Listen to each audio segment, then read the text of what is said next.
Once, in the bustling city of Lagos, lived a couple named Obiora and Ujunwa. They had been married for 12 years and had two beautiful daughters, Adaugo, who was 11, and Urenne, just 6 years old. Obiora had always wanted a son. In his mind, a son would carry on his name and legacy when he was no longer around. He believed deeply in the old ways, where a man's worth was measured by his male children. Because Ujunwa had only given him girls, Obiora's kindness towards her began to fade. When Ujunwa became pregnant again, Obiora was filled with joy. He hoped with all his heart that this time, she would give him a boy. But when Ujunwa came home from the hospital with news that she was carrying another girl, Obiora's joy turned to bitter anger. "Another girl," he shouted. "Why can't you give me a son? Is this all you are good for?" Ujunwa, tears welling in her eyes, tried to explain. "Obiora, my love, I cannot choose the gender of our child. It is God's will." But Obiora would not listen. He slapped her hard across the face. "Do not speak when I am speaking," he roared. His heart hardened against her. Every little thing Ujunwa did became wrong in his eyes. He would beat her for the smallest mistakes. His cruelty grew worse with each passing day. Months went by. Ujunwa started to hear whispers, hushed rumors about Obiora and another woman. People said he had gotten another lady pregnant and visited her often. Ujunwa felt a deep ache in her heart. She waited for Obiora to come home that evening, gathering her courage to ask him. When Obiora returned, Ujunwa spoke softly. "Obiora, darling, something is troubling me. I've heard rumors about you expecting a child with another woman. Are these rumors true?" Obiora stayed silent. He refused to look at her. Ujunwa kept pressing him, repeating her question. Obiora's face grew dark with rage. "Woman," he finally yelled, his voice shaking the walls. "You are very curious, aren't you? You want to know if I am expecting a child with another woman. Just wait here. You will get your answer very soon." He turned and stormed out of the house. Ujunwa stood there, her heart pounding. An hour later, Obiora's car pulled into their compound. He was not alone. A tall, confident lady stepped out of the car with him. Obiora carried her bag and smiled at her, touching her arm gently. Ujunwa watched from the doorway, her heart shattering into 1,000 pieces. Tears ran freely down her face as she saw her husband treat another woman with such care, right in front of her. The lady, whose name was Obiadri, looked at Ujunwa and smirked, making mocking faces. A wave of hot anger washed over Ujunwa. Before she could stop herself, she rushed forward and slapped Obiadri across the face. Obiora saw this and went into a blind fury. He began to beat Ujunwa without mercy. He hit her over and over again, not caring that she was heavily pregnant. Adaugo and Urenne rushed out, crying and begging their father to stop. "Daddy, please stop. Stop hitting Mommy. She's all we have. Please, stop," they cried, pulling at his clothes. But Obiora did not stop until he was tired. He left Ujunwa lying on the floor, bruised and broken, and walked into the house with Obiadri. Ujunwa lay there, weeping, her body aching, her spirit crushed. Adaugo, old enough to understand the terrible scene, saw a dark pool of blood forming on the floor beneath her mother. Her eyes widened in terror. She rushed to her father's room, pounding on the door. "Daddy! Daddy! Please come. Mommy needs help. There's blood." A cold voice from inside the room, Obiadri's voice, cut through Adaugo's pleas.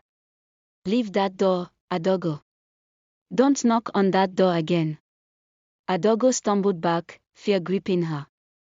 She ran back to her mother, her small hands helping Ujunwa to stand. Slowly, painfully, Ujunwa, supported by her two young daughters, walked out of the house and down the road towards the hospital. A fateful night and a new nightmare. When they finally reached the hospital, Ujunwa was rushed inside. Adaugo and Urenne were left in the waiting lounge, clutching each other, their faces streaked with tears. Time stretched on endlessly. After what felt like forever, Dr. Amanda came out. She saw the two little girls, huddled together and crying silently. Her heart ached for them.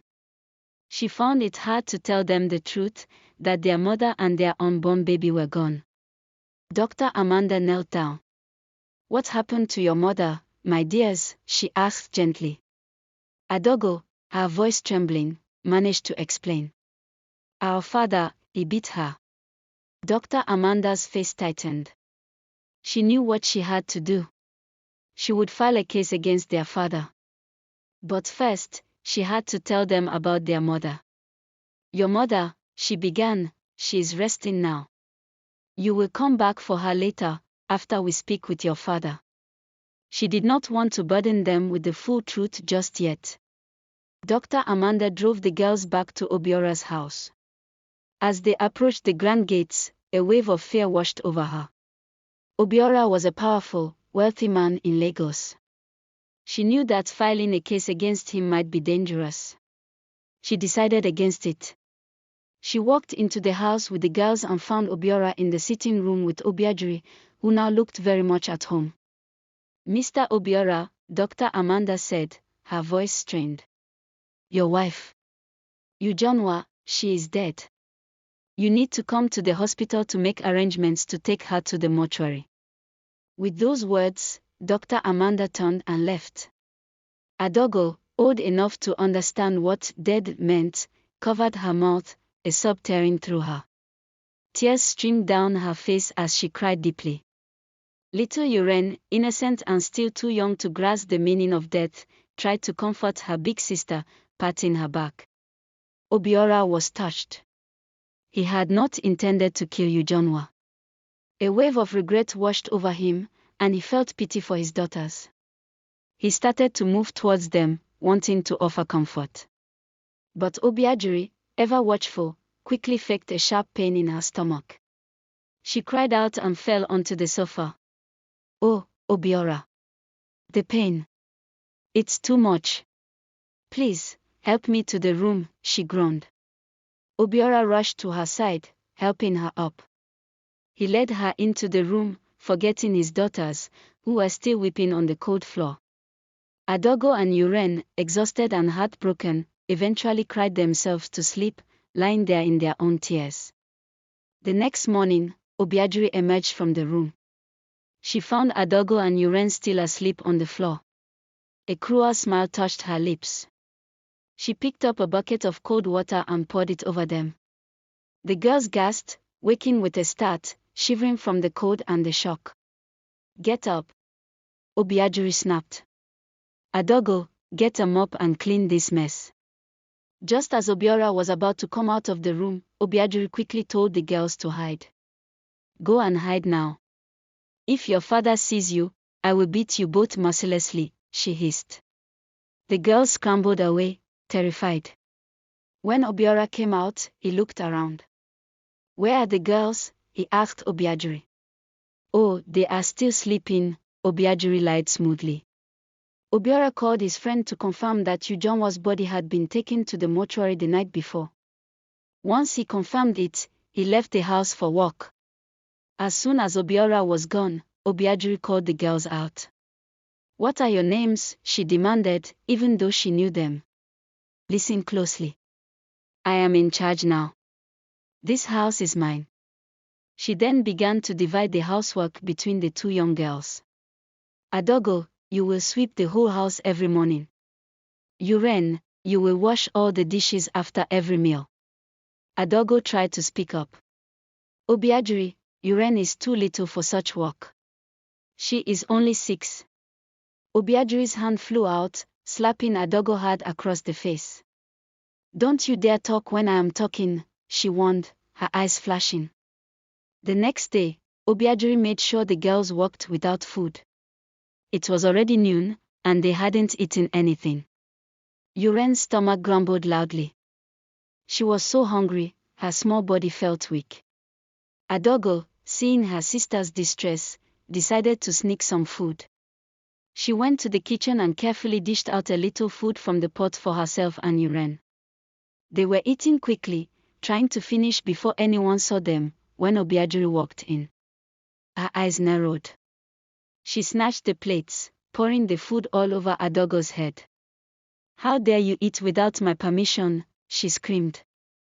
Adaugo and Urenne burst into tears, the food dripping from Adaugo's hair. Their father's new mistress left them hungry for the rest of the day. Towards evening, when Obiora returned home, Obiajiri had prepared a lavish meal. But it was only for herself and Obiora. Adaugo and Urenne were left to starve. Little Urenne was so hungry she couldn't take it anymore. Her stomach ached, and her head felt light. She rushed to the dining table where her father was eating. "Daddy," she said, her voice small and weak, "Adaugo and I haven't had anything to eat all day. Please, can we have some food?" Obiora froze. He looked at his daughter, then at the food. He had no idea his children were being treated so cruelly in his absence. He had thought Obiajiri would care for them. He felt a pang of guilt and anger. Without another word, Obiora pushed his plate towards his daughters. "Here, my dears," he said, his voice tight. He stood up from the dining table, his face dark with anger. Obiajiri, noticing Obiora's sudden fury, quickly followed him, begging for forgiveness.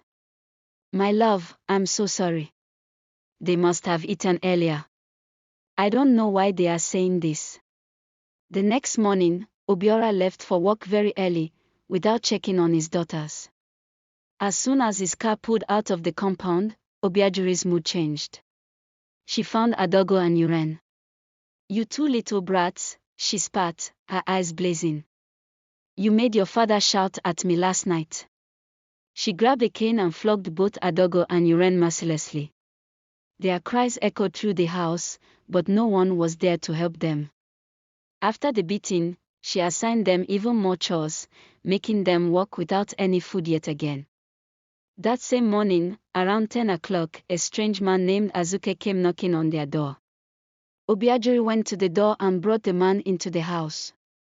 She quickly sent Adaugo on an errand, knowing the clever girl might try to listen in on their conversation. As Adaugo was about to leave the house, she paused. She heard the strange man mention her father's name. A cold shiver ran down her spine. Curiosity, mixed with a growing sense of dread, made her hide behind the curtain, straining to hear their words. What she heard made her blood run cold. She listened as Azuka and Obiajiri planned how to kill her father and take over all his properties. "What are you waiting for, Obiajiri?" Azuka's voice was impatient. "We are taking too long. Poison him. Let's take over the properties immediately. There's no time anymore." "No, we can't do that now," Obiajiri replied, her voice cunning. "If we kill him now, how will we claim his properties? Wait until I give birth. Then I will convince him to will all his properties to our son. After that, killing him will be a piece of cake." Then, Azuka lowered his voice, whispering something into Obiajiri's ear. Adaugo couldn't hear the exact words, but she heard him mention her and Urenne's names. She guessed he was telling Obiajiri how to kill them without anyone finding out. Adaugo's heart pounded like a drum. Fear, sharp and cold, pierced through her. She clapped a hand over her mouth to stop a scream from escaping, then quietly slipped away and ran into the kitchen, her mind reeling. That evening, after Azuka had left, Obiajiri began calling out for the girls. "Adaugo! Urenne!" No one answered. She thought they must be sleeping and went to their room, but it was empty. She searched everywhere, every corner of the house, but they were nowhere to be found. Obiajiri asked the gateman if he had seen the children leave, but he said he hadn't. A few minutes later, a car horn sounded outside. It was Obiora. Obiajiri's heart began to pound faster. She rushed to greet him. "Why do you look so restless, my dear? And where are the children?" Obiora asked, stepping inside. I'm fine, my love. It's just the pregnancy, Obiajiri quickly said, trying to sound calm. The girls are in their room, sleeping. She immediately led Obiora towards their room so he wouldn't go looking around or ask any more questions about his daughters. Obiajiri was confused. What lie would she tell Obiora if he found out his daughters were truly missing? She needed to call Azuka for a solution, but she couldn't do that now with Obiora around. She would have to wait until the next day, after he had left for work. After dinner, Obiora was very tired. He lay down and quickly fell asleep. The next morning, Obiora left the house early for work.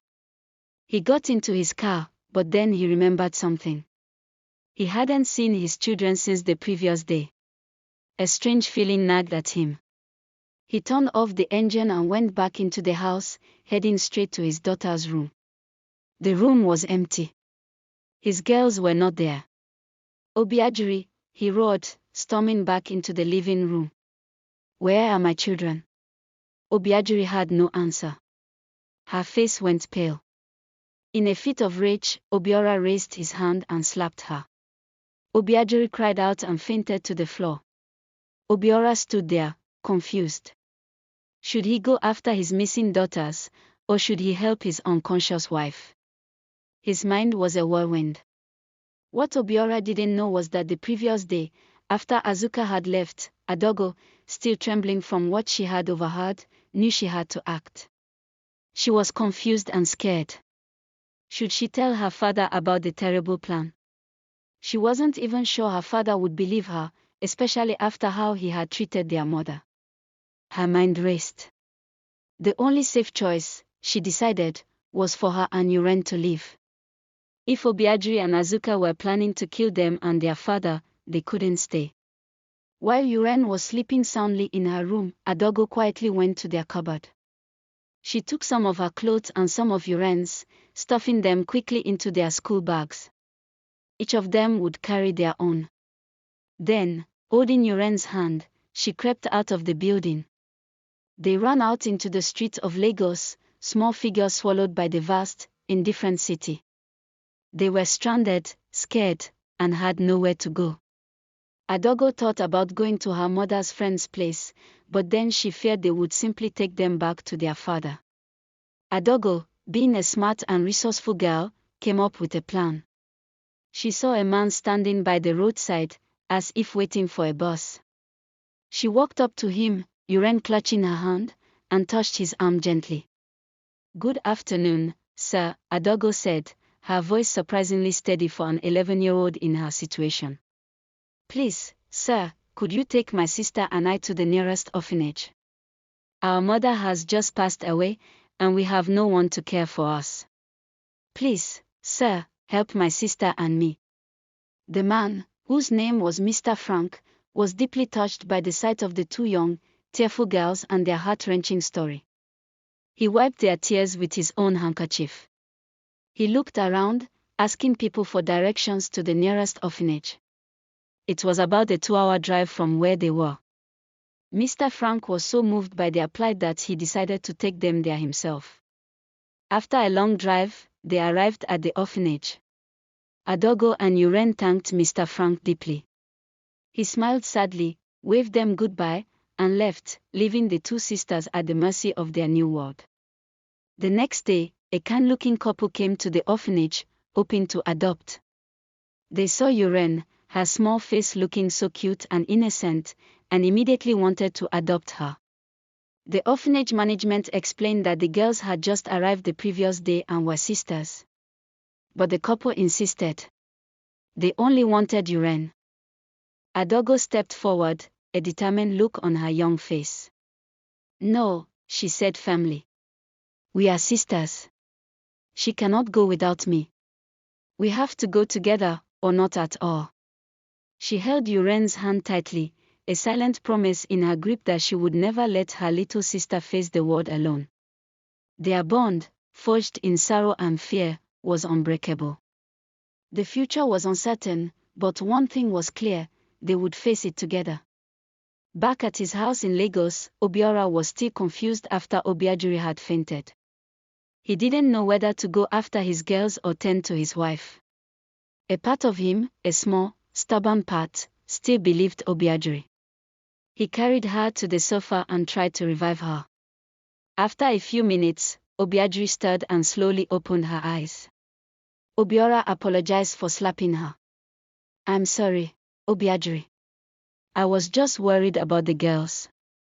Obiajiri, putting on her best act, pretended to be weak and upset. She didn't want him asking about the girls anymore. "It's fine, my love. The pain from the pregnancy just overwhelmed me. I'm sure the girls are fine. Perhaps they just went for a walk." Obiora, though still troubled, decided to believe her for the moment. He called the police, reporting his daughters missing. He gave them a detailed description of Adaugo and Urenne, his heart heavy with a fear he had ignored for too long.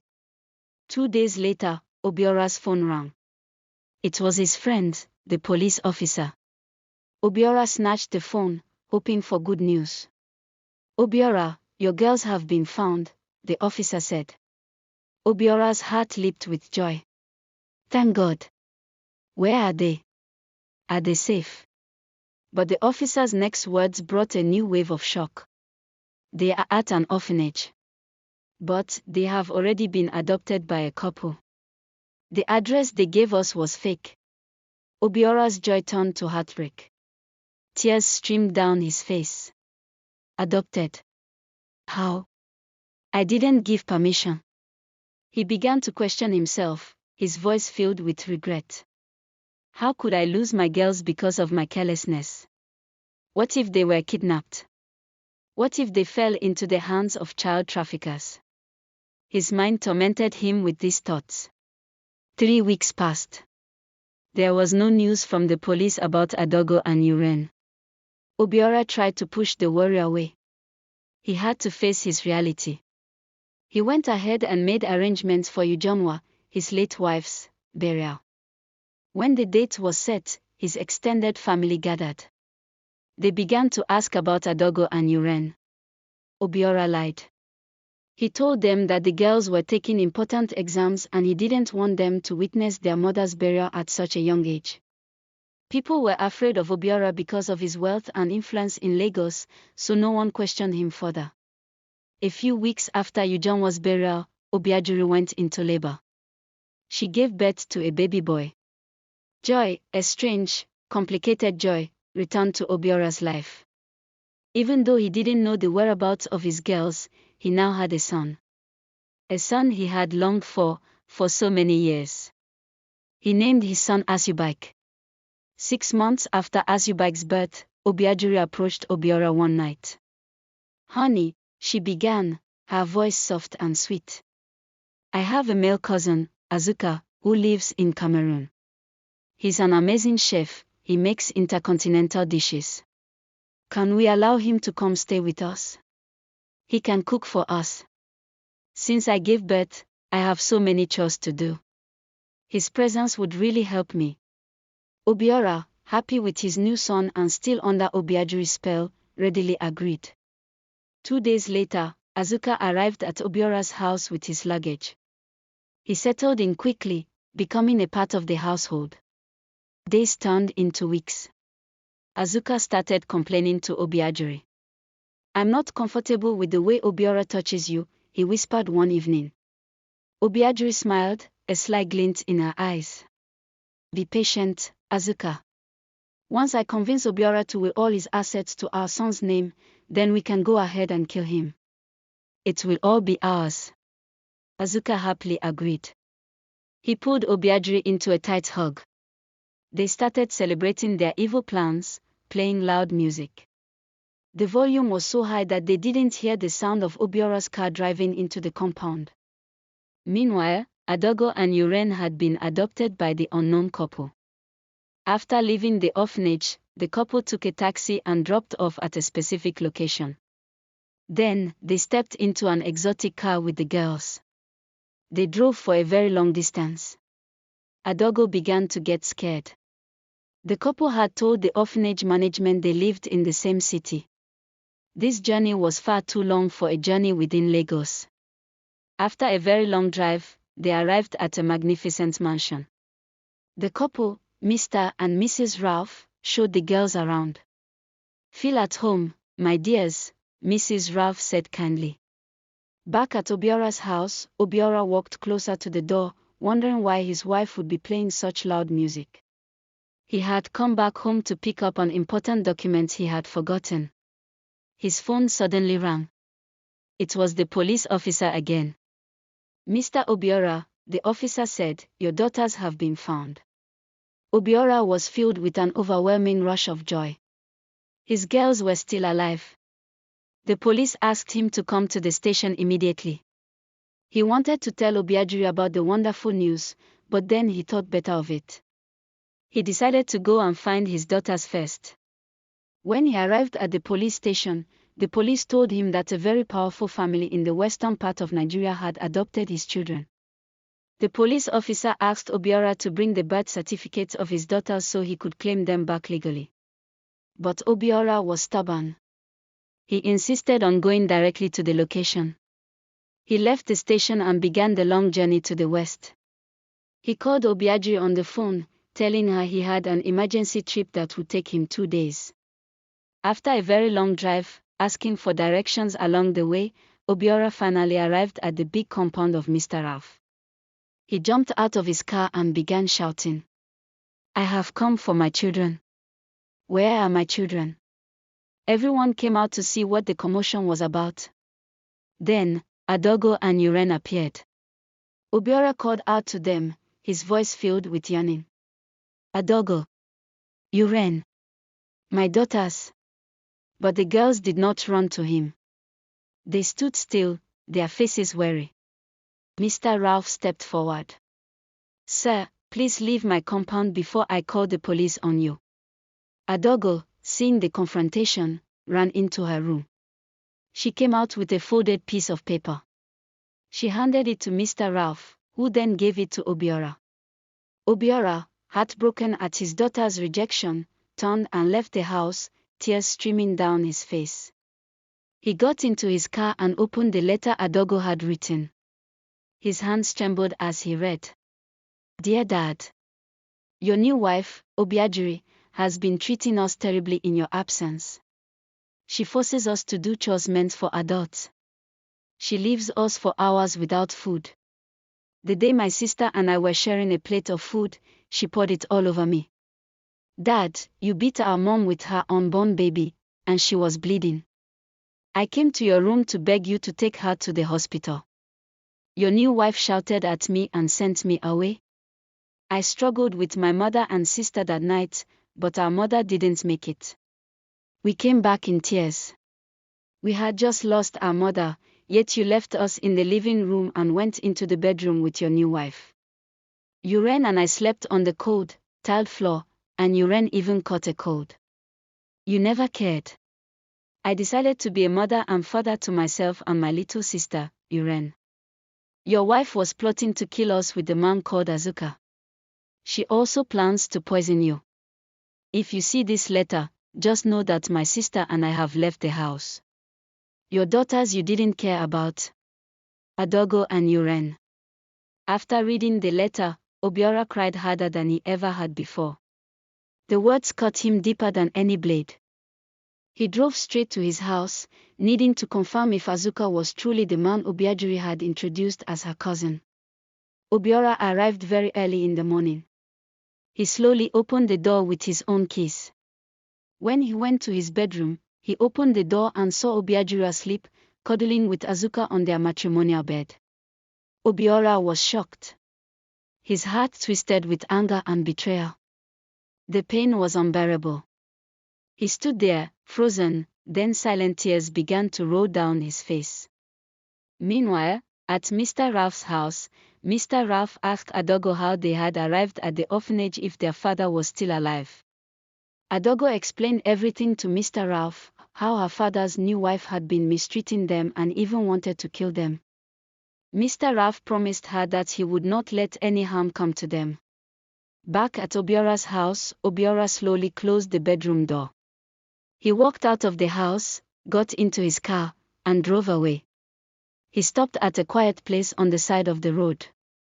He was filled with deep regret and his heart was utterly broken. He realized he had lost Ujunwa, his wife who had loved him and never cheated on him. And his daughters, the girls he had never cherished, were now being adored by others. He had gone in search of diamonds and lost pure gold. Obiora promised himself, then and there, that he was going to bring his girls back home. Another bitter realization dawned on him. If Obiajiri was sleeping with Azuka, it meant that the child she had given birth to, Asubike, was not his son. His heart broke once more. But then, a new resolve hardened within him. He made up his mind that he was going to play Obiajiri and Azuka's game. He stopped eating any food prepared in his house, to avoid being poisoned. 2 days later, Obiora came back to his house. He found Azuka feeding Obiajiri, a scene of fake domestic bliss. Obiora just walked past them without a word. He connected his phone to the speaker in the living room. Obiajiri froze, her eyes wide with shock. She heard everything. Her own voice, and Azuka's, discussing their wicked plans, even their intimate conversations, played clearly from the speakers. Obiora had recorded them. Later that evening, when Obiora had retired to his bed and was sleeping, Azuka and Obiajiri crept into his room. They brought out a gun and pointed it at Obiora's head. Obiajiri also pulled out some documents and handed them to him, ordering him to sign. Obiora looked at her, his voice filled with pain. "Why are you doing this to me, Obiajiri? How did you make me fall for your tricks?" Obiajiri smiled, a cold, triumphant smile. She told him everything that she and Azuka had planned. "Well, this is how it all happened," she began. Azuka had a bad day at work. He was at a bar, drinking away his sorrows, when he overheard you. You were telling one of your friends how much you needed a male child, and how your wife could only give you female children. You were opening your big mouth everywhere, Obiora. So, Azuka decided to track you. We discovered that you were very rich. And so, we came to present you with what you wanted, and take what we wanted. I was already pregnant before I even slept with you." Obiora felt a surge of intense pain and disgust. He had been played all along. With a silent signal, the policemen who had been surrounding the building, along with Obiora's personal security team, burst into the room. They arrested Obiajiri and Azuka on the spot. 2 days later, Obiora received a call. He answered it, and it was Mr. Ralph. Mr. Ralph invited him over to his house. Obiora didn't waste any time, he quickly drove there. After a long journey, he finally arrived. The children, Adaugo and Urenne, were ready to go back with their father. Mr. Ralph smiled. "Your daughters are very smart, Obiora. They just saved my family from being barren forever," he explained, hinting at a deeper story of his own family's struggles. Obiora thanked Mr. Ralph, his voice filled with sincere gratitude.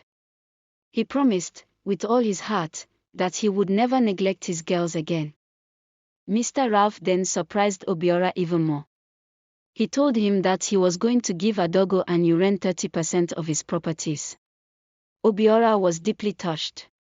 He told the girls they should stay for the holidays at Mr. Ralph's home, and that he would come back to take them after. He knew they needed time to heal, and he needed to show them he was truly changed. As Obiora drove away, he stopped at a quiet place. He began to speak to himself, his voice full of regret and new understanding. "What I detested is the best for another. What I have neglected, another has adored. I know all my pleadings won't bring back Ujunwa, but I swear on your memory to give all my love to our daughters." Tears rolled down his cheeks again. He wiped them off. "I will never marry another woman. I have realized my mistakes. Ujunwa, you will live forever in my heart." He drove away, a changed man. The moral lesson of this story is for us to understand that children are gifts from God. Their gender doesn't matter. We must appreciate what we have. Also, It teaches us not to always announce our problems in public places, as someone might use them against us. Lastly, it shows that even in the darkest times, there is always hope for redemption and a new beginning.